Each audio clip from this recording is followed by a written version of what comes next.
Are we done here? No, you don't understand, ma'am. You don't understand. Are we done here? Are we done here? Perjury here? Is do not insult my intelligence. You have to do not insult my intelligence. You have to lay your Please do not insult my intelligence. It's a false statement made on Are we done here? Are we done here? Yes, that is not what I said. I said that. No, I didn't. You yes, said you that. Did. You stated I said that circuit. You stated that the criminal. You stated that. I never said that. Imagine this.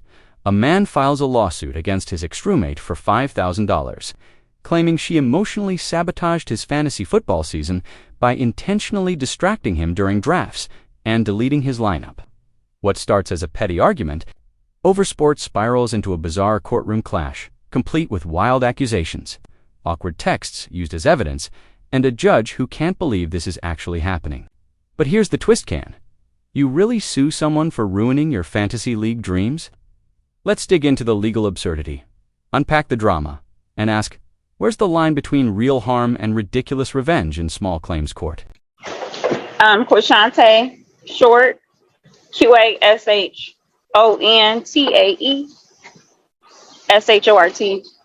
I'm sorry, I had to. In the background. I'm actually at the airport, so I had to go outside. It looks like they just departed the flight. They just arrived the flight. So I'm outside. It's a lot of people. It's a lot of people around. So I'm trying to go where there's no traffic. But thank you. That's okay. That's okay. No, I'm trying to finish this before I get finished. It's actually louder okay. Here. I'm not sure. I read your complaint again, and you have not. I'm looking here. What is it? Intentional infliction of emotional distress? Yes. Is that the claim here? Yes, okay. It is. That's not something that's really justiciable in district court. I'm sorry. I can't hear you. I said that's not something that's justiciable in district court. That has to be brought in circuit court. So you said it's not permissible in district court. It has to be taken to circuit court? That's an equitable action, yes. Mm-hmm. Okay, was that not I thought only criminal offenses, well, I guess it would be considered, I don't know if it's criminal or however you want to consider it, but I thought only criminal offenses were brought before the circuit court. So will I have to, what's in your head? I cannot get into what's in your head, man. I'm sorry, I got to go back in because I can't hear you.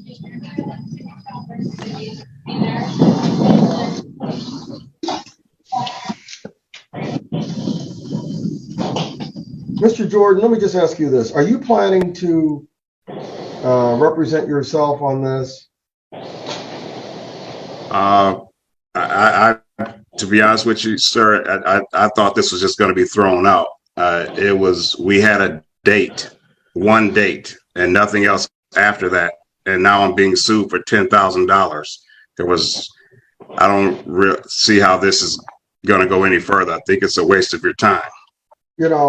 The problem is this, if you think it should be dismissed, you need to file the appropriate motion.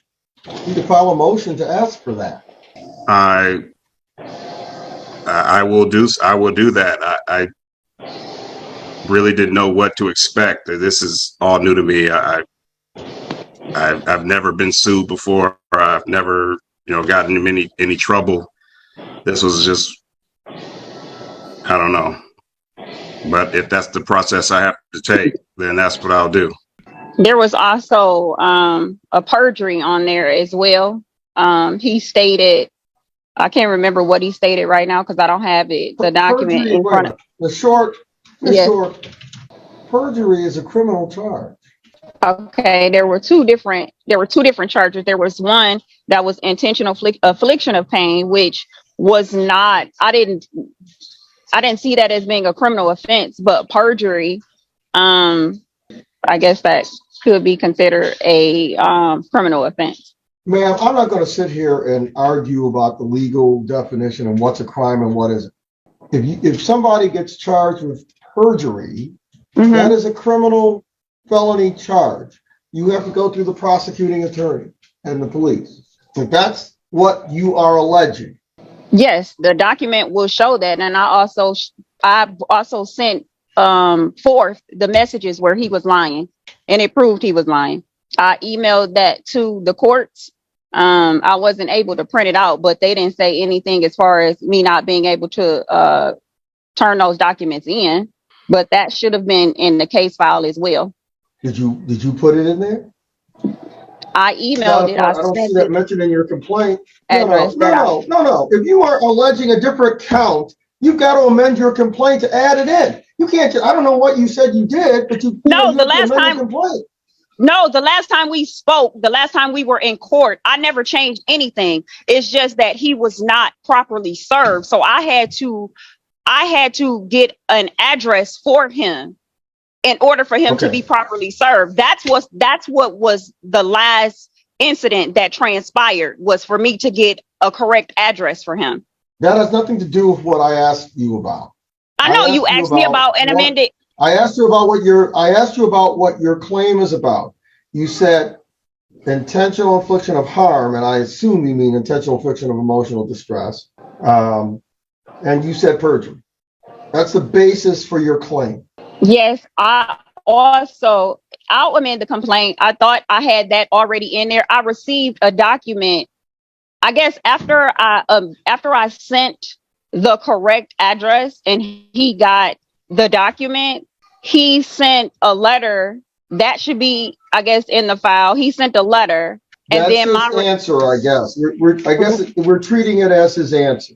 Right. And so I emailed my response to that letter, because in that letter, he lied. And then that's what brought forth the perjury. It was never perjury in the beginning. It was perjury after his response. Well, you can't say, listen, he has the right to put whatever is in the answer. I'm not saying he can't, but you can't add another count because you don't like or you disagree with what is in his answer.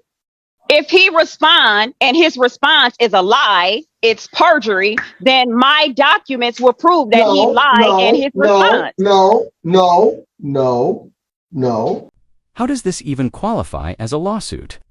A guy sues his neighbor for $2,500 because her wind chimes are emotionally manipulative and disrupt his inner peace.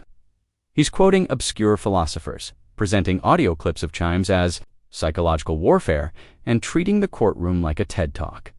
Meanwhile, the judge looks one eye roll away from hitting the emergency recess button. It's less about justice and more like a bizarre open mic night for the overly dramatic. Honestly, how do you sit through something like that without bursting into laughter or existential dread? Made under oath. So exactly, and I got documents that prove he was lying. You don't understand. It's a false statement made under oath. Under oath. That stated a when did he testify to something that he lied about? It's a false statement made under oath. Bottom line is, you said it's a criminal offense, so I will send it to circuit court. Are we done here? No, you don't understand, ma'am. You don't understand. Are we done here?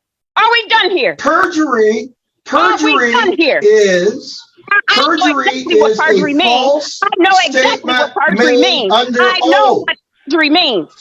Are we done here? No, you don't. Is it a criminal offense or not? What statement? I don't see anything in the complaint that says he made some false statement under oath. Because you don't know what happened. You're on the outside looking in. You don't know anything. But you're the plaintiff. Wait a minute. You are the plaintiff. Are we done here? You have to lay out your allegations properly. Are we done here? No, we're not. Exactly what perjury means. No, we're not. Do not insult my intelligence. You have to do not insult my intelligence. You have to lay your complaint out. You have to allege this in the complaint. You have not. Please do not insult my intelligence. It's not about that. You don't think. I don't think you understand what perjury is. It's a false statement made under oath. Are we done here? Are we done here? Please do not insult my intelligence. I said no. Do not do that. Do not do that. Do not insult my intelligence as if I do not understand what the word perjury means. Do not. If it's a criminal offense, then it's a criminal offense. Well, ma'am, it should not have been filed in district court if you want intentional infliction of emotional distress. Okay, so that's a criminal offense. Are you going to dismiss it and refile it? No, I'm not. No, I'm not going to dismiss it. I will file another case in circuit. But as far as I'm concerned, you can't have two cases on the ma'am. You can't have two cases going on the same issue. Well, I'm not. I'm not dismissing the case. If you want to dismiss it, that's up to you. But I, as a plaintiff, am not dismissing the case. He has to make a proper motion. Well, that's on him. But I can also transfer the venue to circuit.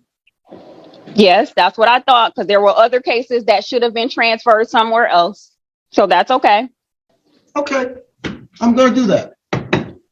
Ma'am, what about his costs associated with appearing because you filed it in the wrong court? I need to see because I was not aware, since you said perjury was not on there, I was not aware that a criminal offense for intentional infliction of emotional distress was considered a criminal offense there, that it had to be. I didn't say that. Forward. That is not what I said. Yes, that is not what I said. I said that. No, I didn't. You yes, said you that. Did. You stated I said that circuit. You stated that the criminal. You stated that emotional infliction of emotional distress is a criminal offense, and you stated that perjury is a criminal offense. But you also stated that perjury is not on the document that I placed forth before you. So criminal offense would not. It's not in the complaint. On there. It's not in the complaint. I need you to show me. I need you to show me the document which states that intentional infliction of emotional distress is indeed and in fact a criminal offense, because that's the original offense that was placed on there. I never said that. I never said that. Yes, you did. I never said that. Yes, you did. No, I did not. Ma'am, yes, you did. Listen.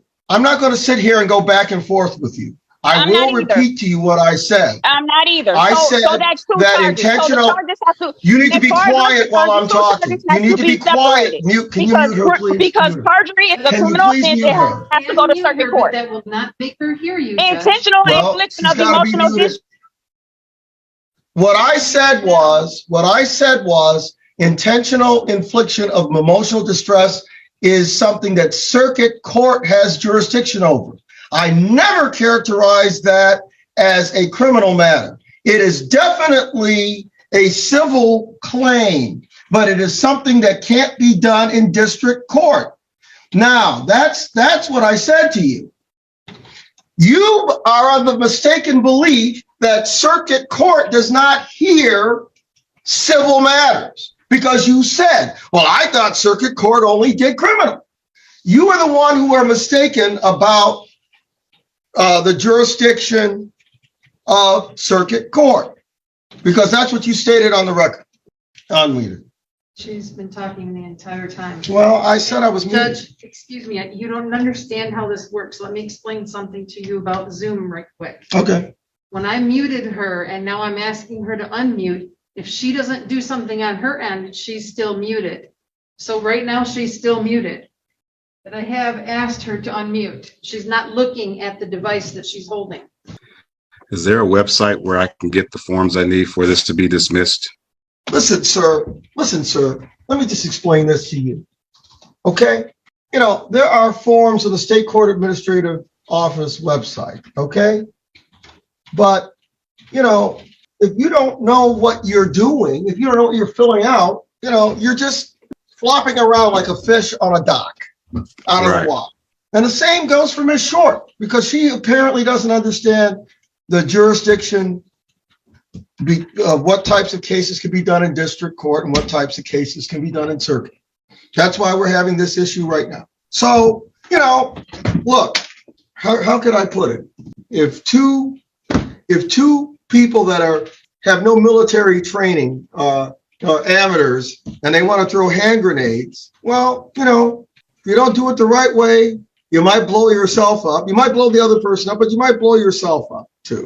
If they don't understand how the process works, I would say this to both parties. You need to seek out legal counsel. I can barely hear what you're saying. Like I said, I'm at the airport. There's a lot of people around. Ma'am, are you getting ready to go on a trip or something? No, I actually just came. I had a rental car. Oh, I see. Ma'am, this is what I'm doing. I am ordering that this go to 7th Circuit Court. Venue is to be changed because intentional infliction of emotional distress is a circuit court matter outside the jurisdiction of district court. Plaintiff shall pay the filing fees in the receiving court. I don't know if you asked for a jury trial or not. You did not, it looks like. So there was no jury fee. No further proceedings shall be had after transfer until these costs or expenses are paid. If not paid within 56 days of the date of this order, this case shall be dismissed by the court to which it was transferred. And what cost am I paying? Hold on. What cost am I paying for? The filing fees for circuit court. Why am I paying for filing fees for the circuit court? Because there's been multiple cases that have been brought forth. Because you filed it in district court, we don't do intentional infliction of emotional distress cases. Well, I need to see that in writing. I need to see that document in writing that states that if you want to appeal, if you want to, I've already skimmed SCAO. I've already skimmed that. I'm reading constantly every day, and I did not see that form on there. I'm sure that you are. But yes, I am. If you want to appeal my ruling, you got 21 days to do it. Yep, I do. You got 21 days to appeal it to the circuit court. My ruling. Thank you both. Drop a comment if your brain went into survival mode watching this guy try to sue his barber for spiritual damage after a bad haircut. I swear, my IQ dropped with every word he walked in looking like a conspiracy theorist and left sounding like one too, claiming uneven fades ruined his aura. Sir, it's hair, not a soul transplant. The judge looked ready to fake a fire drill just to escape. If you haven't seen this circus yet, brace yourself. Less legal battle, more stand-up comedy.